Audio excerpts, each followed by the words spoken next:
Les Jeux Olympiques et Paralympiques vont avoir un impact sociétal important en France parce que le choix a été fait d'en faire des jeux éco-responsables et des jeux inclusifs. Les entreprises et le rôle des entreprises sociales va être très important et notre enjeu c'est d'utiliser les Jeux Olympiques pour les faire changer d'échelle réellement et pour faire changer d'échelle leurs enjeux.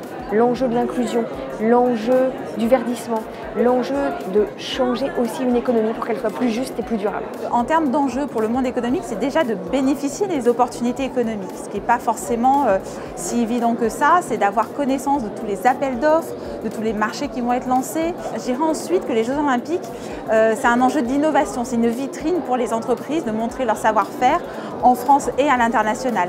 Je dirais qu'ensuite, le troisième enjeu, c'est un enjeu de solidarité pour montrer que les entreprises petites, grandes, arrivent à travailler ensemble pour répondre à un marché. Et ensuite, d'une manière plus globale et pour l'ensemble du monde économique et les organisations représentatives du monde économique, c'est un enjeu de gouvernance et de participer à l'organisation des Jeux, quel que soit le niveau d'organisation, quel que soit l'enjeu économique, politique, social, c'est de participer à cet événement-là. Pourquoi c'est important d'être là pour moi? Déjà pour une raison très simple, c'est qu'on parle de RSE, on parle d'olympisme aussi ce soir, qui est déjà une opportunité qui est colossale, parce que ça va créer des emplois, ça va nous donner de toute façon l'opportunité de travailler tous ensemble avec différents partenaires qu'on peut avoir, si bien dans l'entreprise, si bien dans le sport. Et quel héritage ça va laisser? C'est un héritage de bâtiment déjà l'olympisme dont on a parlé, mais au-delà de ça, c'est un héritage de la gagne, puisqu'on parle des JO, ça fait 100 ans qu'il n'y a pas eu les JO en France, mais aussi l'héritage que ça laisse, c'est l'héritage du futur, c'est l'héritage pour nos enfants, c'est l'héritage pour l'environnement. C'est un héritage aussi au niveau de tout ce qu'on va laisser intellectuellement, j'entends intellectuellement par ce niveau collaboratif. On va collaborer tous ensemble de manière à pouvoir gagner des marchés, mais l'héritage, c'est qu'on va former, on va avoir plus de sportifs dans les entreprises, on va avoir des ESS qui vont être mis en avant beaucoup plus parce qu'on va avoir besoin de tout le monde. Alors le positionnement du CPSF, Comité Paralympique et Sportif Français, il est sur plusieurs éléments. Le premier, c'était d'être présent dans tout ce qui était réflexion et décision par rapport à l'organisation de ces Jeux Olympiques et des Jeux Paralympiques.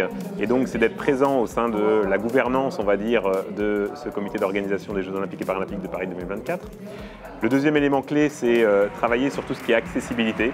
Donc, accessibilité des sites de compétition, accessibilité des moyens de transport, accessibilité de l'hébergement.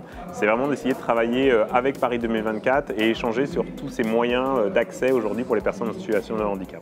Un autre élément majeur, c'est lié à l'emploi. Donc on est également acteur à ce niveau-là pour essayer d'inciter Paris 2024 qui travaille fortement sur l'intégration de personnes en situation de handicap dans le comité d'organisation, mais également travailler à ce qu'on intègre également les bénévoles en situation de handicap au sein des différentes équipes, que ce soit pour l'organisation des Jeux Olympiques, mais également pour la participation aux Jeux Paralympiques.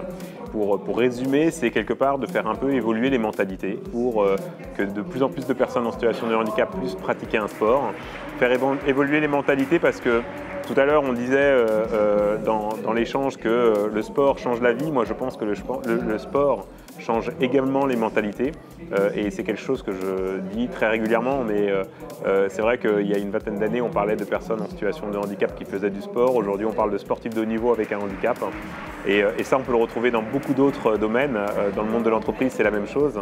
C'est parler maintenant avant tout des compétences des personnes en situation de handicap et non pas du fait qu'ils sont en situation de handicap en premier. Pourquoi les Jeux? Pourquoi Paris 2024? Nous avons la chance d'être partenaires depuis longtemps à la fois de la Fédération handisport, à la fois de la Fédération du sport adapté. Et nous avons un team de sportifs handisport, d'une douzaine de sportifs paralympiques. Et notre volonté, c'est d'accompagner le mouvement sportif et faire que le sport soit un vrai vecteur d'inclusion des personnes en situation de handicap.